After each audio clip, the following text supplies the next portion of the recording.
good vibes only. Ang hotel pala na binook na. Oh, diba? Sino ka dyan? Parang isang buong bahay. National Brace po.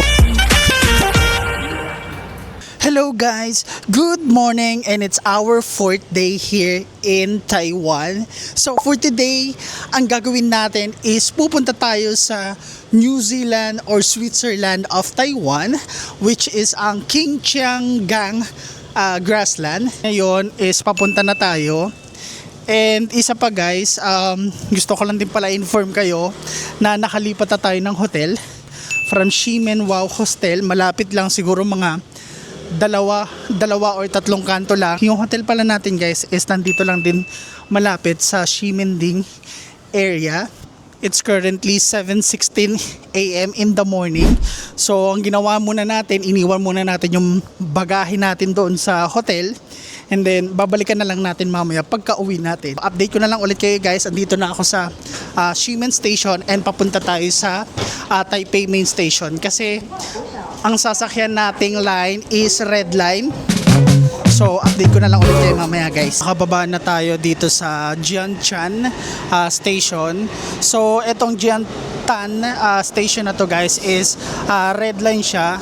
So kung manggagaling kayo sa Ximending, ang gagawin nyo muna pala guys is magta-transfer kayo to Taipei Main Station, and then magta-transfer kayo sa Red Line, and then from Taipei Main Station guys is lilipat kayo sa Jianshan Station. And then according dun sa ni-research ko, pag nandito na kayo sa Jianshan Station is mag-exit kayo sa number 1, and then from there kailangan nyo ng sumakay ng bus na S15. So ngayon guys, andito na tayo sa Jianshan and mag-exit tayo sa exit number 1. And then update ko na lang ulit kayo guys kapag nandun na tayo sa bus station, kasi kailangan nating hanapin yung S15 na bus. And ayun guys, andito na tayo ngayon sa may exit 1. Ito siya guys, ayan yung itsura niya. So dapat dito kayo mag-exit. And then ngayon guys, hahanapin naman natin kung nasaan yung S15 na bus, kasi dun tayo sasakay papunta ng Qingqianggang grassland. So tara guys, hanapin na natin.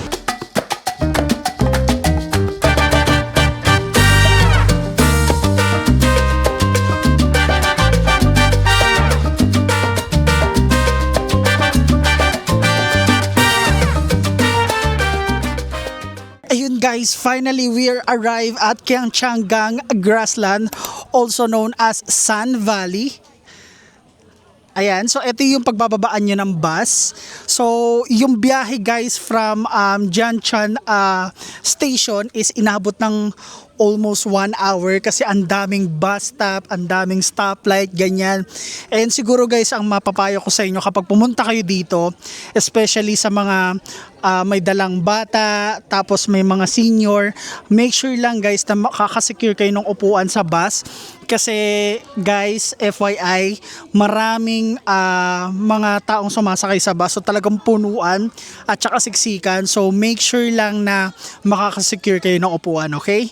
And then also, gusto ko lang din i-add guys, so bale kapag baba nyo ng MRT Jianshan Station, left side kayo agad, and then doon makikita nyo na agad yung mga bus station, ganyan, yung mga bus number.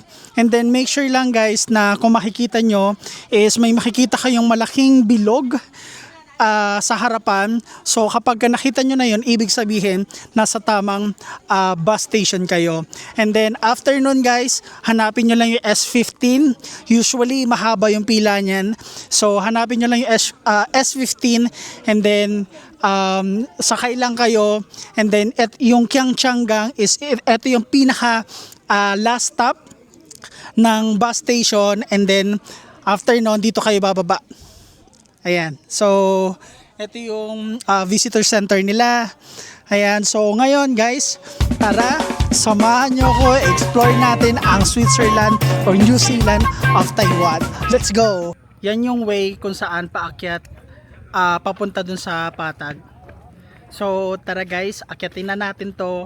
Medyo may hiking na naman to guys. So FYI sa may mga kasamang bata at saka may mga senior guys, so i-heads up nyo na sila. And alam nyo, napansin ko dito, since mataas nga na bundok to, so parang Baguio, dahil yung dinaanan nga namin kanina talagang sigsag, ganyan, matarik, malamig siya, hindi siya mainit guys. Like hindi katulad sa Taipei na sobrang maalinsangan, hindi. Oo nga pala guys, gusto ko lang din pala idagdag is magbaon kayo ng tubig pag pupunta kayo dito. Though meron naman bilihan doon sa may visitor center, but make sure magbaon kayo ng tubig kasi nga hiking to. And wow, andito na tayo guys, sobrang ganda. Oh my god.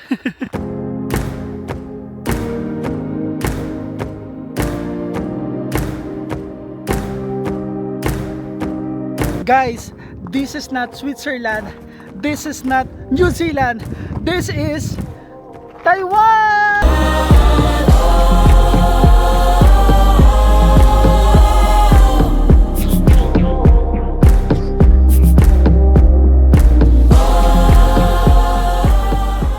This is definitely worth it guys.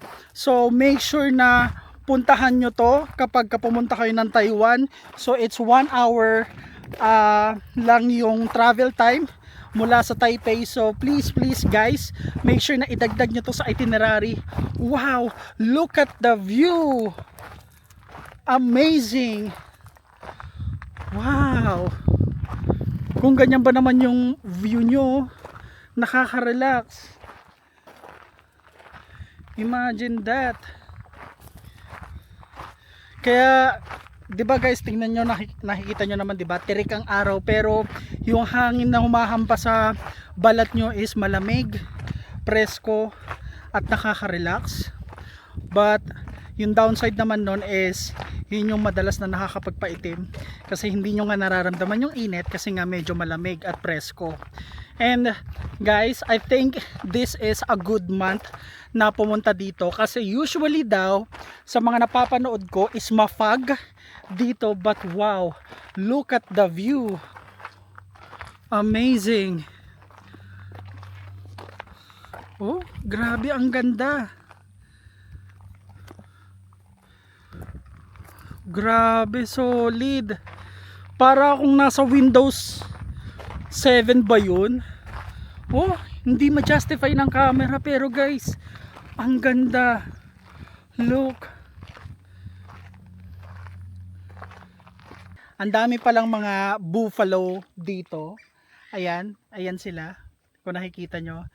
Pero hindi ko kasi alam guys kung ano yung Tagalog ng buffalo. Ano ba? Carabao ba? Ay, sorry, kalabaw? Pero hindi ko alam, pero yan guys, oh, mga buffalo yan, 'di ba?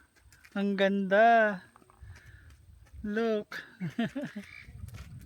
Wow, what a nice view. And guys, kung nagtatanong kayo kung anong oras ngayon, it's currently 9:34 AM.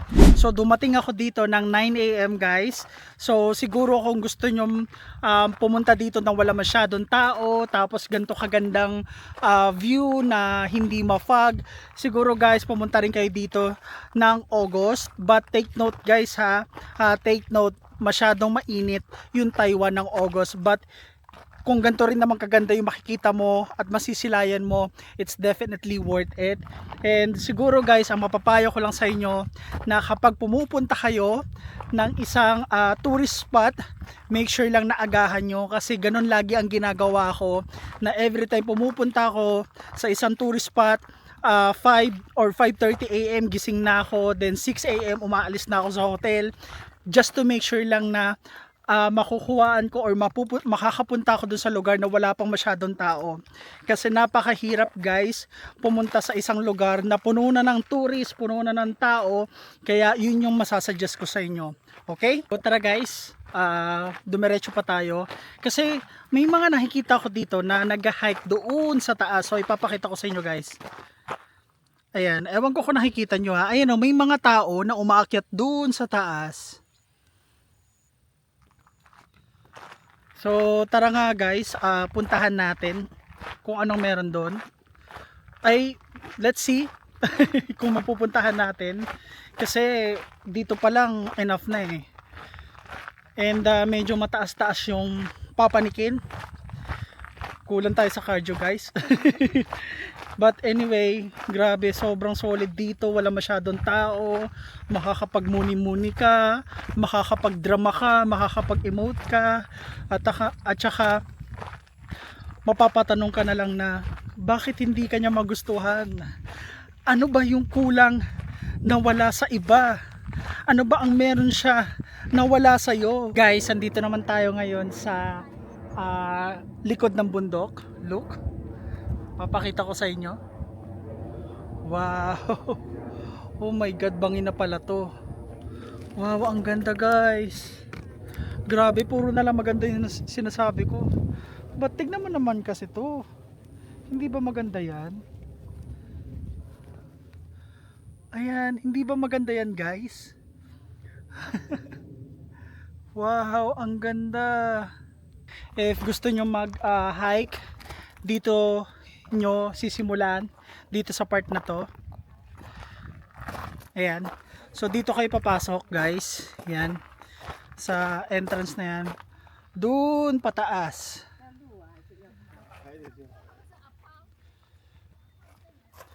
So feeling ko, hindi na tayo aakyat doon.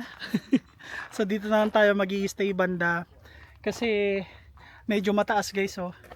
Yung papanikin nyo hanggang doon sa taas. Nakikita nyo ba yan?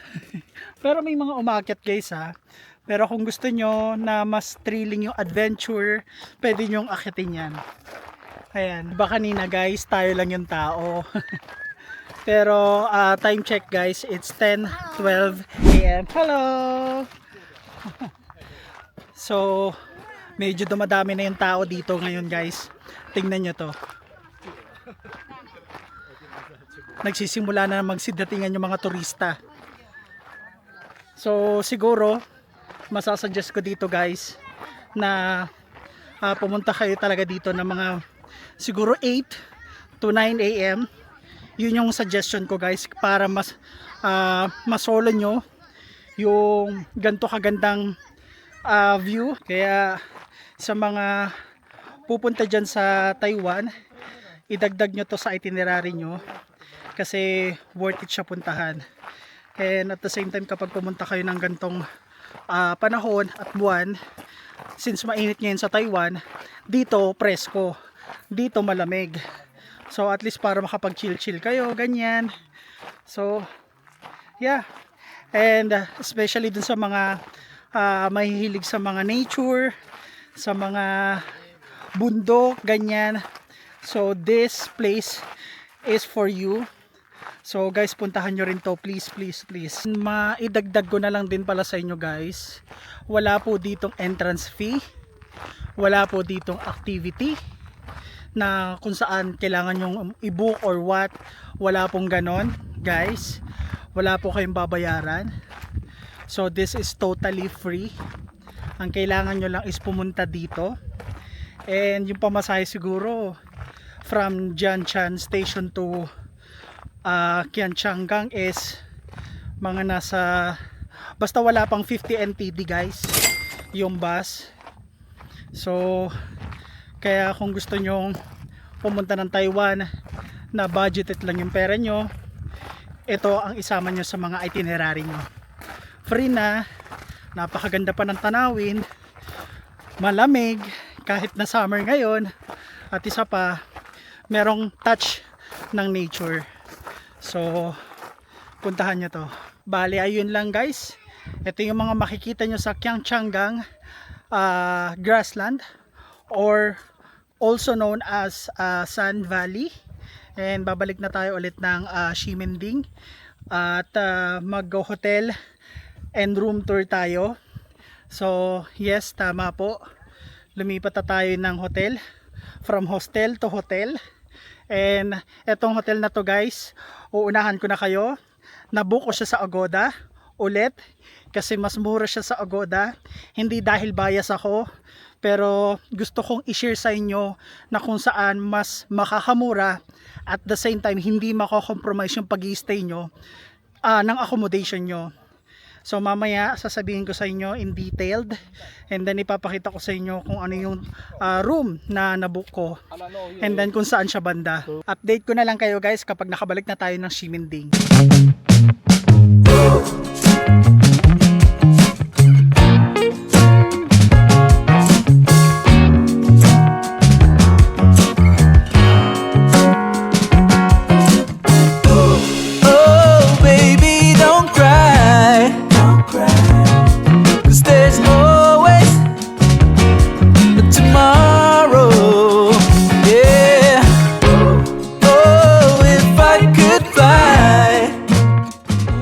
Hello guys, as I promise, so ipapakita ko sa inyo ang isa sa mga pagkain dito sa Ximending, at isa na yung unofficial national dish nila dito sa Taiwan, kundi ang loro fan. Isa pa pala is bukod sa loro fan, o-order din tayo ng omelette, yung version ng itlog nila dito sa Ximending. So tara guys, samahan nyo ako.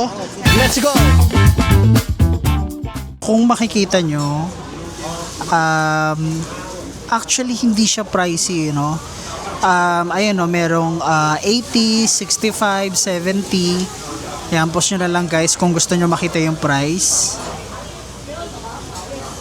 Pero ang bibilin natin dyan, etong braised pork rice.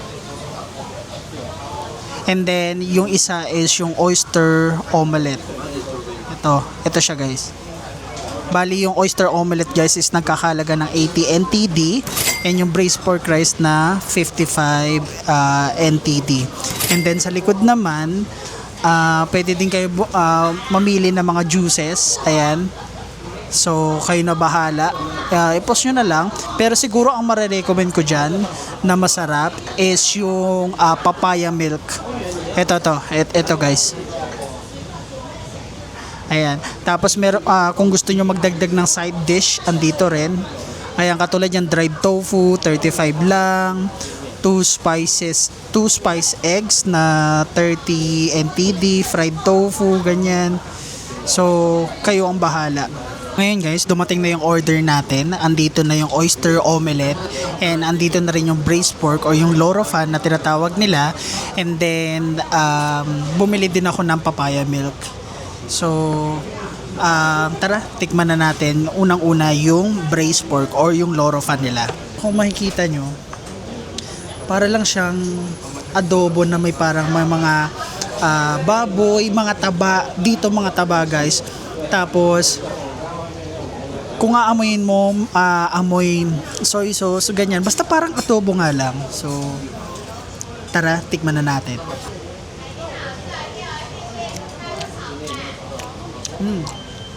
Okay.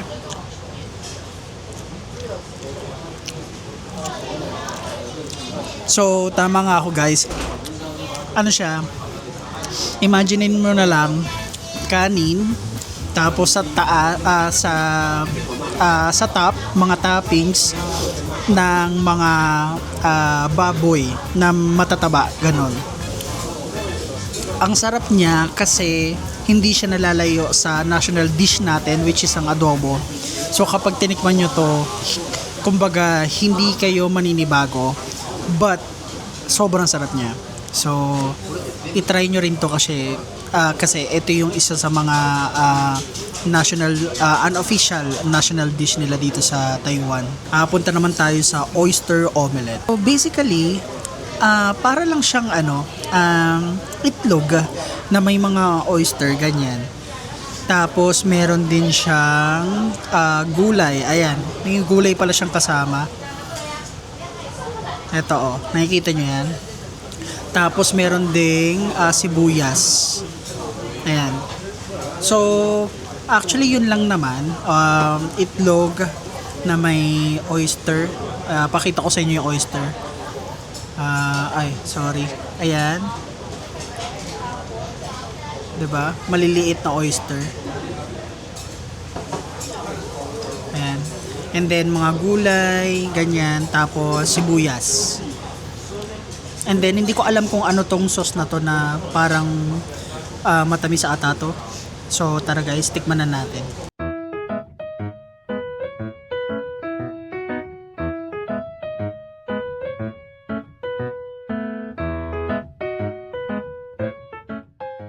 Alam niyo yung sauce sa fishball tsaka kikiam, yung mga tinitinda sa labas sa atin sa Pilipinas, ganun yung sauce niya. So, imagine niyo na lang itlog na may sibuyas, na may gulay, at na may oyster. Tapos, sa top nun, binudburan ng sauce ng fishball at saka kikiam. So, ganun yung lasa niya. And yung combination niya guys, sobrang sarap.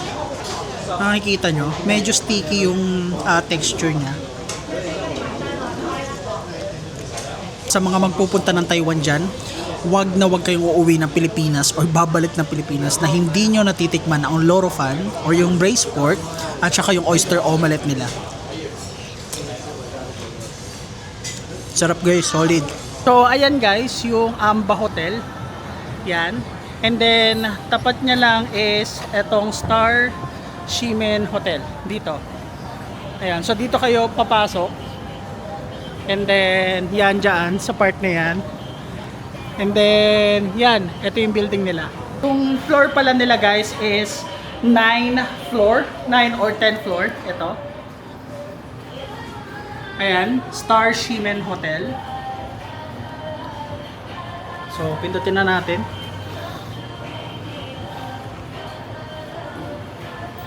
Okay, let's go. I-discuss ko sa inyo kung magkano ko siya na-book sa Agoda, magkano per night, ano yung itsura ng loob, ganyan. Okay? So, ito yung reception ng hotel or yung lobby nila. Ito guys. Do you need my passport? Okay. Shishi.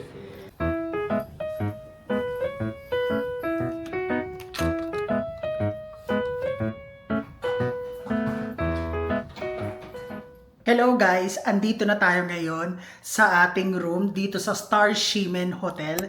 So ngayon guys, i-explain ko sa inyo, ipapakita ko sa inyo kung ano yung meron dito, kung gaano siya kalawak, kung magkano ba siya per night, yung mga ganyan. So ngayon, simulan na natin guys. So ito ang itsura niya. So mag-start tayo dito sa pintuan. So kung makikita nyo, ito yung pintuan niya. Okay? So pagkapasok nyo, merong hanger, ayan, may smart TV, and then tingnan nyo naman kung gaano kalawak. Ayan papakita ko sa inyo. Ayan, andito ako sa mismong pintuan, di ba? Tapos, kapag pinakita ko sa inyo kung gaano siya kalawak, ayan, look at that. Di ba? Sobrang lawak niya, guys. Kaya, feeling ko kasya dito ng mga 3 to 4 people, ganyan. As what I've said, ito yung door niya. Okay? And then, meron ditong hanger. Meron ditong smart TV. And then, guys, so, sino ka dyan? Pasensya na sa mga gamit ko Pero, tingnan nyo guys. Meron silang sofa. Sino ka dyan? Okay. Meron din ditong telephone. And, meron silang standard na double bed. Yan. And then, meron ditong work area. Saktong-sakto sa mga solo traveler or especially sa mga freelancer. Meron din ditong blower. Ayan. Meron ding tubig. Tapos ano ba to? Tsaa. Oh, coffee. Nice. And then merong AC. Now, pumunta naman tayo ngayon sa parang kusina nila. Look. Oh, diba? Sino ka dyan? Parang isang buong bahay na parang Airbnb na to. Oh, meron ditong electric kettle. Oh, may lababo, guys. Oh. Okay. And ano ba ito? Nabubuksan ba ito? Hindi. Okay. So, exhaust siya. Okay. Tapos, meron ding rep. Buksan natin. Malamig ba? Okay. Malamig nga. Tignan natin dito. Okay. And ano to? Ano tong pintuan na to? Sige, tara. Buksan na natin. Oh, parang veranda. Okay. Okay. Ito yung labas niya, oh. Okay? Nice. Di ba? Ayos tong hotel na to, ah. Pumunta naman tayo ngayon sa kanilang CR. So, let's see kung okay ba yung CR nila at kung malinis. So, ito siya guys. Ito yung CR. So, papakita ko lang ulit. Ito yung parang kitchen, ano nila, na kitchen room. Ayan, kung gusto nyong magluto. Pero ang galing, no? Ang lawak. Ngayon lang ako nakapunta sa hotel na may gantong kalawak. Usually kasi, di ba, mga Airbnb na yan. And then, sa right side lang, ayan, ito na yung CR nila. Okay, so tingnan na natin. Okay, may mirror dito. Tapos may baso. Oh, may soap. May sabon na rin. Okay. Oh, gumagana. Okay. Ano to? Blower? Ay, hindi. Ay, ayun lang. Sira siya, guys. Okay. May towel. Sige nga, check natin to, guys. Okay, malinis. Ayun lang. Wala siyang bidet. Ayun lang. Yun nga yung kailangan natin. Ano yan? Tissue? Naku po. Anyway, ayan, meron ding shower room. Kung makikita nyo. Tingnan natin. Meron dito ang body wash. May shampoo. Testingin niya natin. Ay, oo, gumagana. Okay. Ayan. So, yan. Yun lang naman ang buong room na to. Okay. So, i-explain ko sa inyo kung ano yung masasabi ko dito sa binook kong room. Okay. So, una sa lahat, magkano ko nga ba siya binook? So, guys, binook ko siya sa Agoda. Binook ko siya, I think, from 5 days, parang per night, pumapatak ng 1,600 per night. So, ito, binook ko siya na 1,600. So, unang-una sa lahat is, ang pros nito siguro guys is, malapit siya simending. Actually, simending siya. And then, pangalawa is, kung makikita mo, sobrang lawak ng room. Kumbaga, kung ikaw lang mag-isa, di ba? Kahit magtatatalon ka. And, guys, i-check pala natin yung kama, kung malambot. Let's see. Okay. Malambot siya. Nice. Yung isa pang pros niya is, hindi siya yung katulad ng mga hotel na maliit, masikip, ganyan. Yung parang konting hakbang mo lang, CR na, konting hakbang mo lang, higaan na, ganyan. So, that's one. And then, may paganto, nagustuhan ko to. May sofa dyan. So, okay. Yun yung mga pros niya. Now, pumunta naman tayo ngayon sa mga cons. So, syempre, kahit naman gaano pa kaganda ang hotel, may cons at may cons pa rin yan. So, una, ano ba ang cons? So, nakita nyo naman, di ba? Walang bidet. So, alam naman natin, karamihan sa atin is sanay na may bidet. So, yun yung medyo hindi maganda sa hotel na to. Honest feedback lang naman tayo, di ba? So, wala naman tayong, alam mo yung kinikilingan. So, una, walang bidet. Pangalawa, napansin ko, dun sa elevator nila, kasi ano to 9th floor to, napansin ko dun sa elevator, medyo mapanghe. Yung amoy, hindi ko alam kung bakit mapanghe for some reason. And then, siguro, yun lang naman yung napansin ko, kasi overall naman okay naman siya sa 1,600 per night. Not bad, diba? So, for me, since tutulugan ko lang naman, okay na sa akin to. At saka importante pala guys, kasi kailangan ko rin magtrabaho pag gabi. At may trabaho po ako tuwing gabi. So, as long as merong workstation dyan, or work table ba nyan, okay na ako dyan. May malambot na kama. At malawak. At maraming mga saksakan, kasi kailangan natin mag-charge ng mga battery, ganyan, ng mga phone, ng mga camera. So, yeah, I think kahit walang bidet, siguro okay na sa akin. Tolerable naman. Hindi naman ako maarte sa hotel or sa room. As long as na malinis. Yun. The rest, kahit ano namang itsura, kahit maliit or malaki, okay na okay sa akin. So guys, Kung gusto nyong i-book ito, nasa sa inyo yan. Hindi ko kayo pipilitin kung gusto nyo i-book. Again, wala naman akong ginagamit na code or what. So, binibigyan ko lang kayo ng advice or tips in case na pumunta kayo ng Taiwan at malapit siya sa Ximending. Okay? So, ilalagay ko sa baba yung link. Okay? Agoda ko siya na book. And kaya ko siya binubook sa Agoda, hindi sa Klook. Unang-una sa lahat, mas mura sa Agoda, guys. Pangalawa, nagamit ko ulit yung BDO na credit card ko, which is mas malaking discount. Okay? So, yun yung talagang factor sa akin. Na, syempre, doon tayo sa may mas malaking discount, di ba? So, yun yung isa sa dahilan ko kung bakit lagi ako nagbo-book sa Agoda. Paminsan-minsan lang sa Klook. So, syempre guys, gusto ko kasi i-share sa inyo, gusto ko maging transparent sa inyo kung saan ba kayo mas makakamura na hindi nako-compromise yung comfortability nyo. So, lahat naman ng sinasabi ko guys is pawang katotohanan, honest feedback, based on my experience, 'di ba? So, nasa sa inyo na lang 'yon kung gusto nyong i-book or hindi, 'di ba? We always have a choice naman, 'di ba? So, ayan, binibigyan ko lang naman kayo ng idea. Ayan, kita niyo itsura. 'Di ba? Medyo malawak. Siguro idadagdag ko na lang guys, yung mga staff doon sa lobby, mababait sila. So, good factor na rin 'yon. Though may language barrier which is given naman na 'yon, 'di ba? Pero still mababait naman sila. And again, I'm very thankful ngayon pa lang sa inyo guys, sa mga sumusuporta sa akin. And I really appreciate that. So I guess yun lang, tatapusin ko na yung video. So kung nagustuhan nyo to guys, please subscribe to my YouTube channel.